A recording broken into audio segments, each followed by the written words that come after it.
What up, everybody? This is your boy Dedrian from House of Wrestling, and this is my review for the June 26th pay-per-view AEW New Japan Forbidden Door.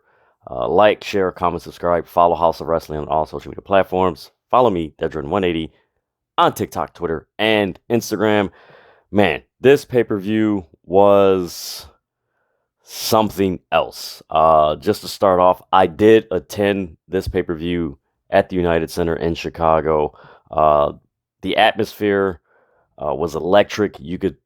There was just a lot of good things that were going on in the city, and you just felt it when you walked in the building. So heads up, this is going to be a different review than I normally do, where I break down matches and everything, because this was just a fantastic pay-per-view, but it was even more fantastic event to attend.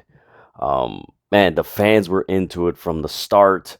As soon as I got there, when I arrived at the United Center, there was just lines around. Like, honestly, I believe there was a line. The lines were going around the whole building, just in different gates where you enter the building. And just it was just, oh man, it was so cool, man. This was so much fun. As soon as you sat down, it was just the setup looked good. Um, the United Center as a whole, as a building, especially when it hosts wrestling events, is so beautiful. Oh man, it's so beautiful. Just case in point, look how it looked for CM Punk's debut last year. But man, this was a fun show to attend. And what's amazing is if you watch this pay-per-view, and if you didn't, I recommend you watch it, because man, you will be blown away by just the action, the crowd, and just everything surrounding it. That it was just a fun show to, like I said, attend, and I can only imagine how it was watching it. But man,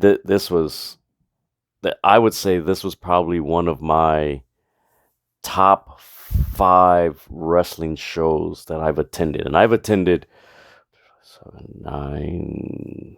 Damn, I've attended quite a few. I think 12, 13 total in my life. Actually, a little bit more. But man, this was one of the top wrestling shows I went to, and I didn't realize it, but this was my first AEW pay per view and New Japan. Oh no, I went to Windy City, right? Forgive me, guys. It was my first AEW pay per view, so this was pretty special and fun. The first two, just to start off things, so the first two buy-in matches, which was QT Marshall, the Factory, and their opponents. Forgive me, guys. I'm recording this really, really late, so if I miss names, don't hold it against me. But long story short, the first two buy-in matches, they were good. And actually, the cool thing about it was that most people didn't feel it, but they were just like, okay, this is all right, buy-in match. But Tony Khan and, you could say, New Japan, like, they did a really good job where, okay, we're gonna fill time, but at the same time, we're not gonna keep it too long. And that's how it felt. The first two, the next match, the second buy-in match was Lance Archer versus Nick Comoroto, which wasn't advertised. It's just like, oh, okay. That was a squash match. Then after that, when you had the match involving Keith Lee and Swerve Strickland, that's when things started picking up. Man, that was a fun match to witness. You could tell there was a little instances where Swerve missed and hit Keith Lee. It was just little things that they were kind of teasing as far as what could possibly lead to them fighting with each other, you could say. But it is what it is. It was a pretty solid match. Then when you had the Max Caster and the Ass Boys against, oh man, I can't, forgive me, guys. All I could say is Matt Caster and the Acclaimed are super over. As soon as they came out, like, they had a big reaction. Them, Swerve, and Keith Lee, William Yuta had a huge reaction, crowd reaction from Chicago. FTR had a huge crowd reaction. But man, Max Caster and Acclaim, they are over. I will say, so you have FTR as, if not the best tag team in the world, wrestling wise. But as far as entertainment, man, and just entertaining the crowd, man, the Acclaimed are one of the, I would say, the top 7 tag teams as far as entertaining the crowd. That crowd in Chicago, man, they loved them. Max Caster, just the play that Billy Gunn has with his sons, where they're announcing the wrong city, and then Anthony Bowens can only do it, and like the Acclaimed are making fun of the Gun Club, and the crowd is chanting "ass boys," and they're just oblivious to it, which is just so funny. But man, that was a pretty cool match. The FTR tag team match with Jeff Cobb and Great O'Khan, and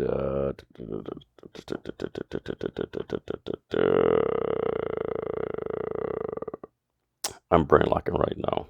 Forgive me, guys.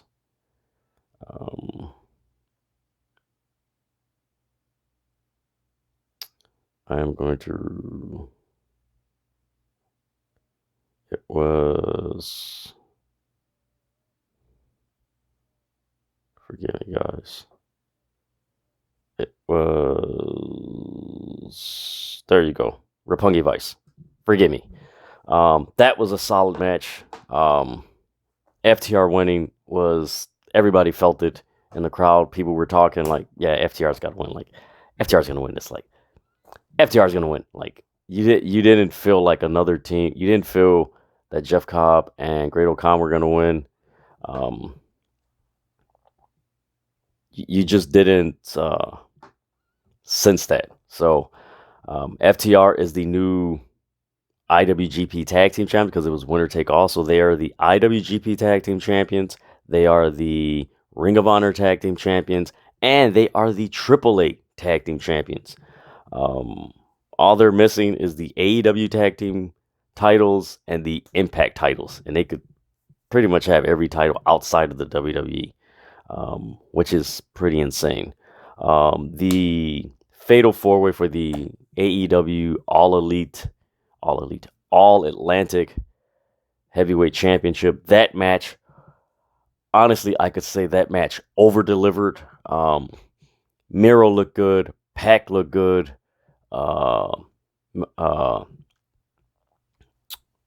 Malachi Black looked good. And especially considering it was a last-minute replacement, Clark Connors filling in for Tomohiro Ishii, man, he looked good, man. This was a hard-hitting match. Miro got his offense in. Malachi Black, just, man, the fluidity, the reversals, the near falls. It was just a beautiful thing to watch live and in person in the United Center.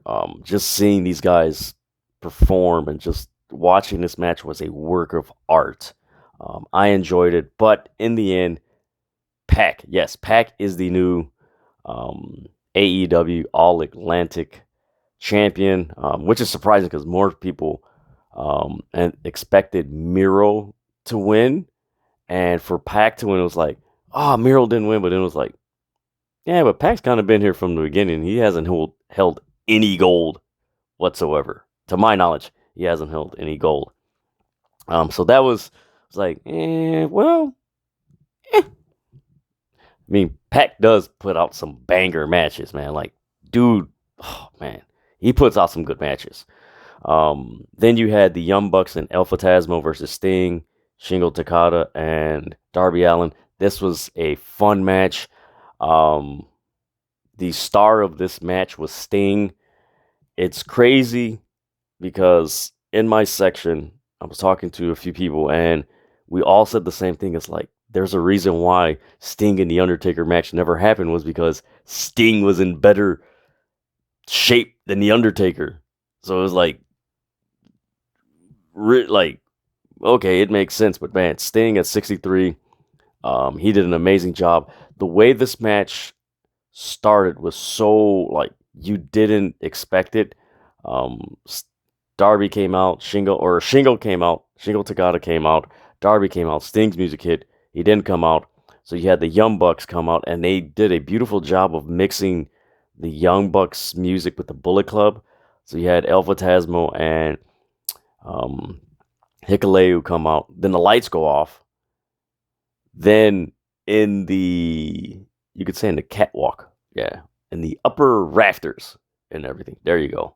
Um, it looked like the image of Sting that's there, and everyone's looking. And then when you look at the entrance on the face tunnel, Sting is on top, and he does a splash dive on all the members of Young Bucks, El Phantasmo, and Hikuleo. That was crazy. The match started that way. There was a cool spot where Sting he got super kicked, and then he stood up and did his, he hulked up and then clothesline the Young Bucks and then fell and everything. I popped, the crowd popped and everything. That was a cool match. In the end, Sting, Darby Allin, they win. That match over delivered. Like, you kind of knew what you would expect. And shout out to the Young Bucks and El Phantasmo. Like, they were the sarcastic, snarky, just arrogant, cocky heels. And they were eating it up. They just did some of the most obnoxious things that was funny if you're a fan of them. It was funny. If you're not a fan, it was just like, oh God. What most people who aren't a fan of them, they're killing the business. I mean, to each its own. I enjoyed it. It was fun. The Thunder Rosa versus Tony Storm match, that was really good. You could tell by that time a lot of the crowd, it wasn't a bathroom break. It was just more because being in the crowd, we didn't say, like, a lot of people didn't say, oh, I was going to the bathroom. It was just more, you know what, let me go to the bathroom real quick, come back and just, decompress and then, okay. Because the way their match went was very opposite of all the matches that we've seen before. Quite frankly, they were all men matches. And this match, Thunder Rosa and Tony Storm, they went more in a technical side because before that you had, the trios match, then you had the fatal 4-way match, then you had the tag team match. You just had so much going on before. Before that, forgive me guys, I'm looking at, there we go. Yeah, you just had so much before that it was just crazy. It was a nice pause, not a pause, but just to go in a different direction, keep the momentum going. Because let me tell you, even though this Thunder Rosa Tony Storm match happened, it didn't change the momentum and the enthusiasm and the passion that was there with the fans. It was just more an exhale, like, all right, cool. But it was a hard-hitting match. I do got to tell you, it was a hard-hitting match. Thunder Rosa won. They shook hands, but man, that was a very physical match. And by physical, I don't mean the maneuvers. I mean the aggression with the maneuvers. Like, it was very aggressive.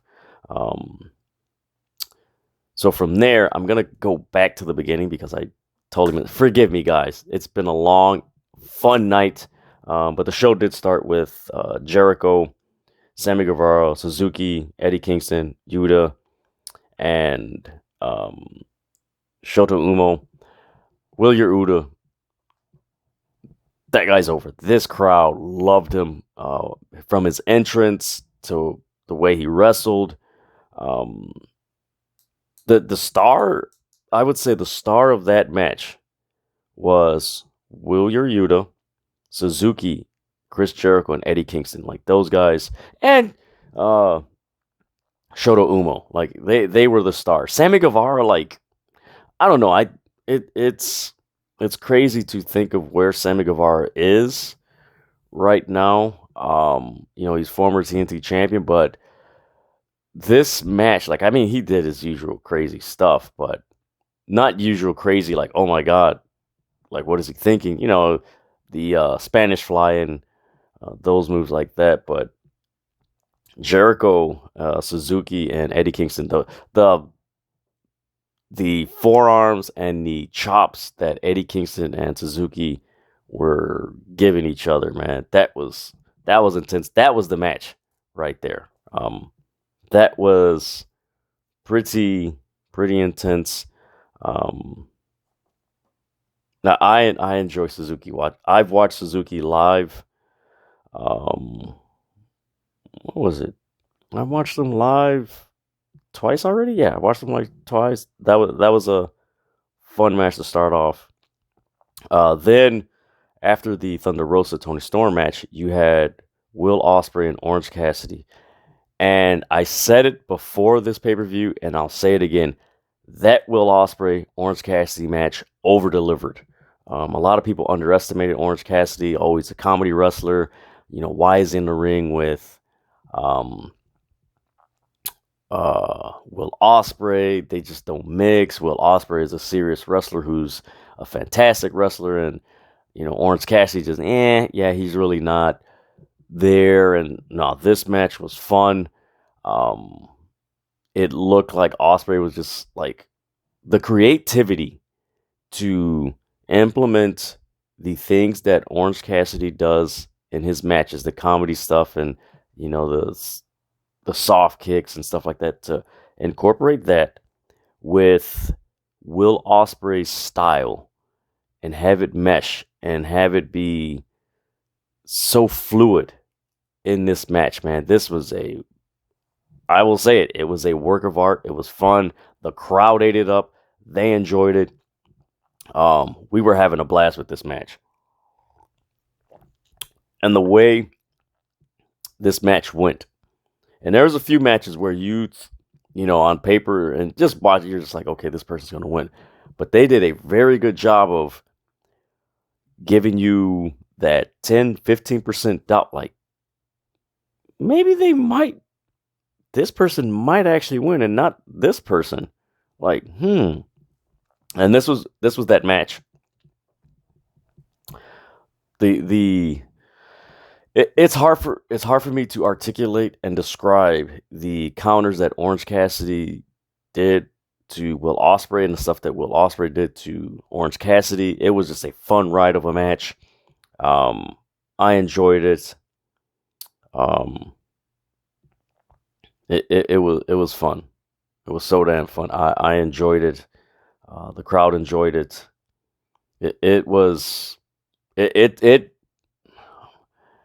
It surpassed my expectations. Like I didn't have low expectations. I'm like, okay, yeah, Orange Cassidy can go, but like he went in this match with Ospreay.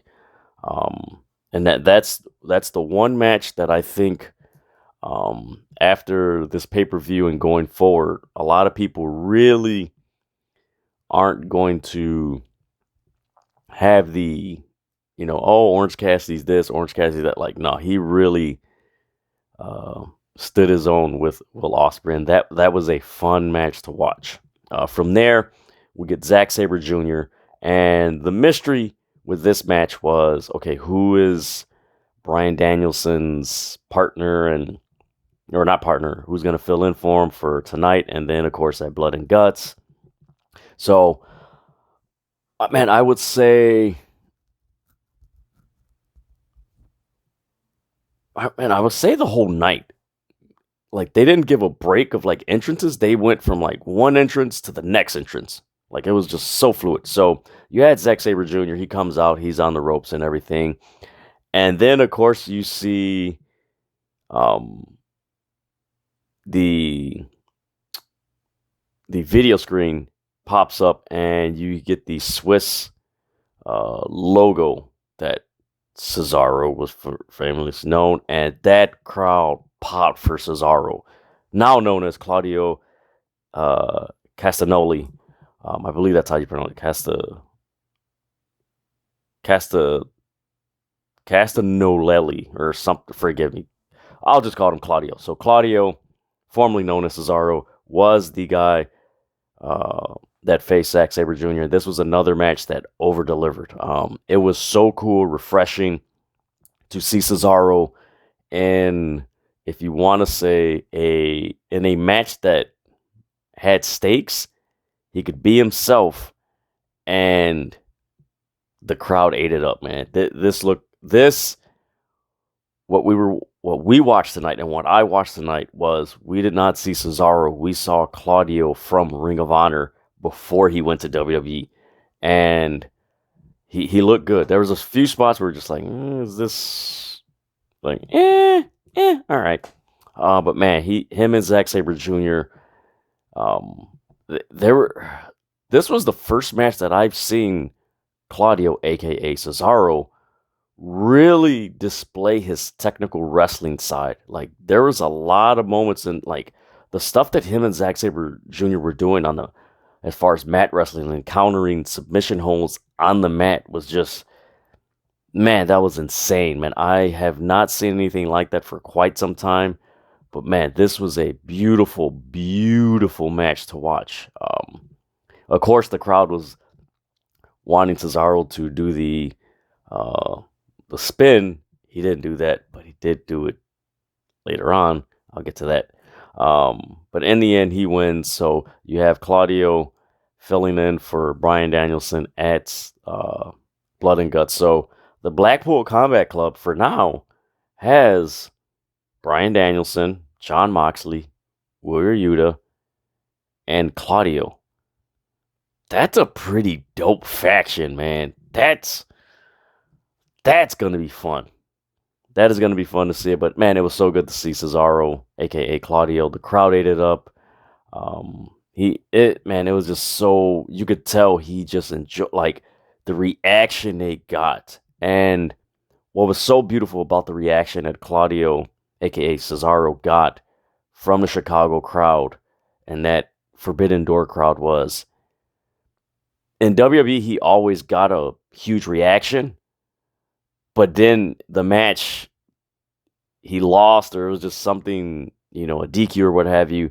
But here it was like he came out to a huge crowd reaction, was able to be himself, and won. And there's a direction because he's going to be at Forbidden Door. He's in the Blackpool Combat Club, so he's probably going to be wrestling more New Japan, maybe an Impact or something like that.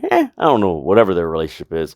But there's going to be more with Cesaro as opposed to what we were accustomed to seeing him in WWE, where it's just like, well, we know Cesaro's here, but, they're really not going to push him. But man, this is fun. I'm excited to see where this goes with Cesaro. Then we had the Jay White, Adam Page, Okada, Adam Cole match for the IWGP title. This was another match, man. For those of you who say, who's Okada? Kazuchika Okada. Now, Cesaro had a huge reaction. FTR had a huge crowd reaction. Sting and Darby, they had a reaction. Thunder Rosa, yes, she had a huge crowd reaction. Max Caster, The Acclaim, they had a huge reaction. Warrior had a huge reaction. But the wrestler who had the loudest crowd reaction at Forbidden Door was Kazuchika Okada. He had the loudest reaction. He ate it up. Just before the match started, the crowd is just cheering. And man, I have never seen a crowd, whether being live or on TV, I have never seen a crowd overwhelmingly cheer for a foreign wrestler as they did with Okada. He was over. Adam Cole got a huge reaction from the crowd. Hangman Page, of course, he got his. Jay White, just they booed him like you can tell he's eating up being a heel, man. But man, this was a match that was it started off with Hangman Page and Okada kind of like a team, and then Jay White and Adam Cole like a team. But then the match started, it was Adam Cole and Jay White just teaming on both of them. Then at some point in the match, Adam Cole just turned on Jay White and was like, all right, now we got a match here. But man, this was a fun match. The ending was pretty interesting. You had the ref, which was Rick Knox. Well, that's a whole nother story. And it's not a shot at him as a person or anything. It's just on TV and during most matches, he don't see shit. He literally does not see shit. He doesn't. He does not see. It is what it is. But there was at the end of the match, Jay White, or not Jay White, he pinned Adam Cole, and it looked like Adam Cole's shoulder was up before the 3 count. And Rick Knox called it through. Jay White wins. He's still the IWGP champion. We'll see where that goes with Adam Cole and Jay White. I did get a sense that this was going to be the genesis of a confrontation / feud between the Undisputed Elite and the Bullet Club, which I am very intrigued to see where that goes, especially with Jay White and Adam Cole. Like, if we get a pay-per-view with Jay White and Adam Cole, ooh, that's going to be sweet. Then the main event, we had Jon Moxley, Tanahashi. Tanahashi came out to a huge crowd reaction. Jon Moxley came out to a huge crowd reaction. Now, if you watch this match, and I do have this video posted on the House of Wrestling YouTube channel. I do have it posted on the House of Wrestling Facebook page, the Instagram account, and our Twitter account. So, as they were starting out, and if you've seen the crowd, okay, if you're looking at the match and you see them like look to the right. So what happened was, and I was actually seated not too far from here. I was, taking pictures and stuff, and I was like, whoa. So apparently 2 guys, either they were drunk or they were fighting. There was some incident that happened that resulted in the security at the United Center. It looked like they were trying to, resist or whatever it was, and it took about 5 to, man, it was like, no, it was more than 5. It was like 7 to like 12 security that got the 2 guys out, and I got video of the one guy, the last guy, getting escorted out, but that's what happened. So if you've seen all the crowd just turn, that's what happened. There was an incident where these 2 guys were either drunk, belligerent, or fighting, or what have you, and security had to take out 2 guys out the arena. But man, this was a decent match. Moxley got busted open. You kind of knew that Moxley was going to win, and this is another match where you kind of knew who the winner was, but the way this match went and the way those matches went tonight, they did give you a little bit of doubt where you're just like, maybe this person might not win. I don't think they're going to win. And they wound up winning. But man, this was a really good match. Moxley, Tanahashi, after the match, they were, collecting themselves. And then we had Jericho and Sammy Guevara. They came out. They started attacking them. Then we had Wheeler Yuta, Santana, and Ortiz. They started attacking. Then you had Hager and 2.0. I'm just going to call them 2.0. I can't even remember their names.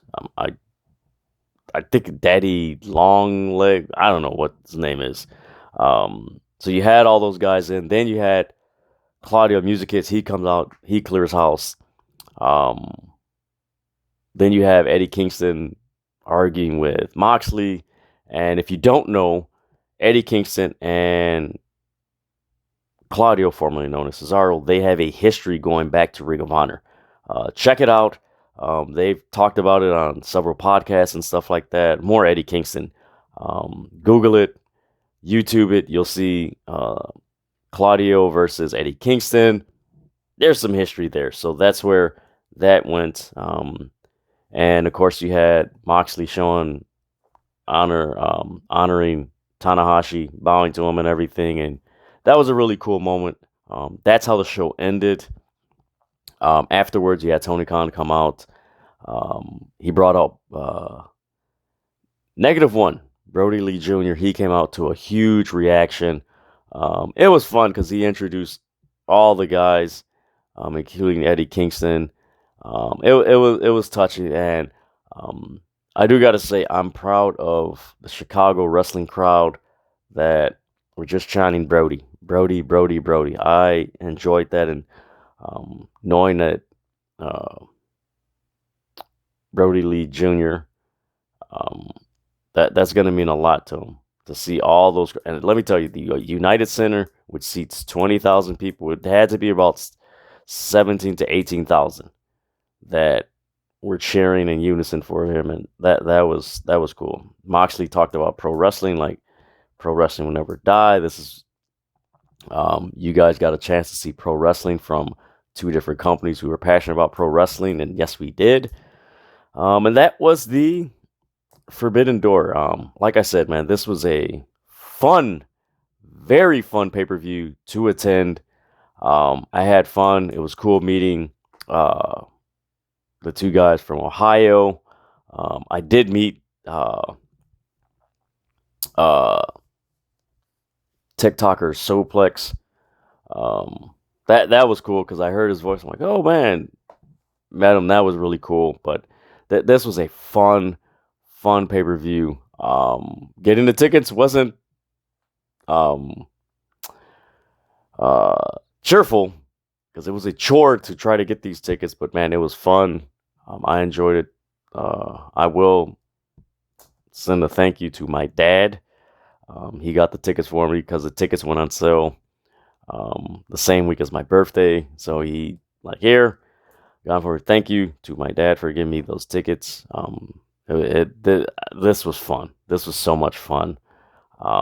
Just being in that type of environment and that arena with that talent in the ring, and you're just in a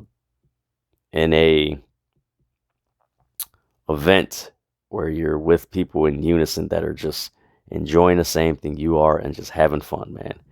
And despite that stupid incident with the two guys, which it was dumb. And it's funny because someone,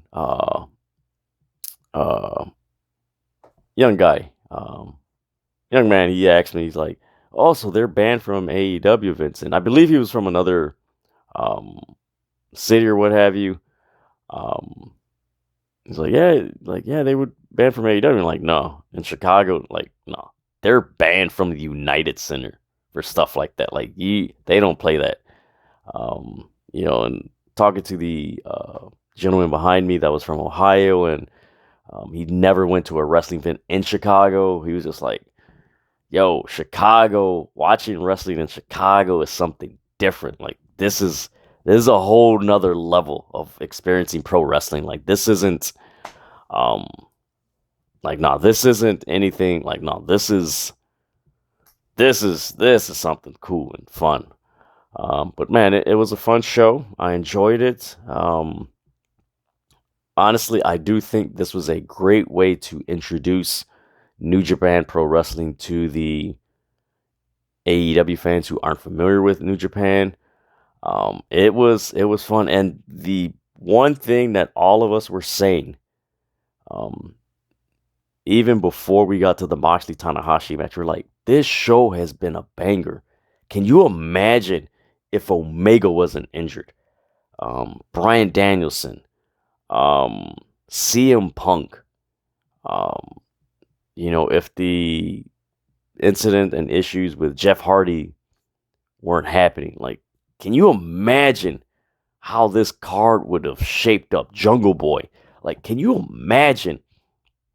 I forgot who else was injured from New Japan side that pulled. Tomohiro Ishii. Like, can you imagine how this card would have been? And it's, oh man, and I wouldn't be surprised if they do another one next year. As good as this Forbidden Door pay-per-view went, I would not be surprised if we see a few AEW wrestlers head over to Japan for Wrestle Kingdom, which would be so cool. Man, I had so much fun with everything going on in the world, and you guys know I talk about this a lot. With everything going on in the world, like this pay-per-view for the, I know it was 5 hours because the gates opened at 5, but it did not feel like 5 hours. Like this was fun, and it was an escape. I can tell you, being there, I did not have a worry or a care in the world. I was just there, and it just went along for the ride, and I enjoyed it. And thank you, AEW, Tony Khan, and New Japan Pro Wrestling for having that event in Chicago, my hometown, where I reside. Thank you guys. I enjoyed it, man. This was a fun pay-per-view. But with that, that is my review for the June 26th pay-per-view, AEW New Japan Pro Wrestling Forbidden Door. Like, share, comment, subscribe. Follow House of Wrestling on all social media platforms. Follow me, Dedrian180, on TikTok, Twitter, and Instagram. Ah, man. Look, man, everything's going on in the world. It's a lot of crazy stuff. Enjoy wrestling. Enjoy all these promotions and what the wrestlers are putting out there. If you don't, just move on to something else, man. Because arguing and complaining, like, we just want to just escape for a few hours from all the crazy stuff that's going on in the world and just enjoy this. Especially, you know, us diehard wrestling fans, but also casual wrestling fans. We just want to escape. And that's all I got to say. But I had fun, man. With that,